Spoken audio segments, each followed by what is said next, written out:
Jangan beritahu saya bahawa anda telah membeli cermin mata ini. Mungkin anda belum pernah melihatnya sebelum ini. Jika anda membeli cermin mata ini di kedai luar talian, ia sangat mahal. Sangat mahal. Apakah kelebihan cermin mata ini? Cermin mata ini mengucapkan selamat tinggal kepada cermin tradisional yang hanya boleh melihat dekat tetapi tidak boleh melihat jauh. Cermin mata ini boleh melihat dekat dan jauh. Anda juga boleh melihat bahagian tengah kerana ini adalah kanta berbilang fokus. Membaca buku dan akhbar di rumah. Membaca tulisan kecil. Memasukkan benang ke dalam jarum. Melihat catur di telefon anda. Anda boleh menonton TV atau melihat komputer.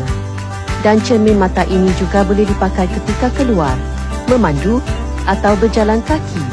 Apabila cermin mata terkena cahaya matahari dan sinar UV, cermin mata akan secara automatik berubah menjadi cermin mata hitam. Apabila cermin mata kembali ke rumah, cermin mata akan berubah secara automatik menjadi cermin jernih. Bagi mereka yang mempunyai wajah besar, cermin mata ini akan melengkung keluar. Semakin kecil wajah, cermin mata akan semakin melengkung ke dalam. Bingkai cermin mata ini diperbuat daripada titanium tulen. Semua bingkai cermin mata diperbuat daripada alur titanium. Kanta cermin mata dibahagikan kepada 3 lapisan. Kanta yang diimport. Jika anda belum mengambil gambar kereta kuning di sudut bawah kanan, cepatlah ambil. Anda sudah lama mencari cermin mata ini, bukan? Anda boleh memakai cermin mata pada siang dan malam, memandu, memancing dan berjalan-jalan. Anda boleh melihat dengan jelas semasa menunggang motosikal dan melihat terus ke hadapan. Anda tidak perlu lagi mengangguk dan menggelengkan kepala. Semuanya jelas. Berat keseluruhan cermin mata. Bagaimana rasanya? Hanya 15 gram? Beratnya sama seperti 2 duit shilling RM1. Ringan dan selesa di muka anda. Cermin mata ini direka khas untuk telefon bimbit.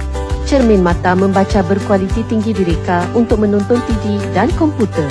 Jika anda ingin memakai cermin mata membaca, tetapi sukar untuk membaca buku dan menggunakan telefon bimbit, pastikan anda memilih cermin mata membaca perniagaan ini. Kanta cermin mata juga diperbuat daripada plastik berkualiti tinggi. Ketelusan tinggi. Membantu anda melihat dengan lebih jelas. Menjadikan anda kelihatan seperti seorang lelaki yang berkelas. Bingkai cermin mata juga diperbuat daripada alur titanium grade penerbangan. Bahan ini sangat ringan dan tahan lama. Lebih selesa dipakai. Cermin mata membaca ini dibuat dengan teknik pemasangan tanpa skru. Tidak ada satu pun skru yang digunakan. Jadi anda tidak perlu risau tentang skru yang longgar atau bergerak seiring waktu. Gabungan logam dan silikon. Bingkai cermin mata dengan reka bentuk ergonomik, anti-slip dan tidak mudah jatuh. Fungsi paling penting adalah ketahanan. Cermin mata melindungi daripada kesan cahaya biru elektronik. Sentiasa melindungi mata anda. Memakai cermin mata membuat anda kelihatan lebih muda dan elegan.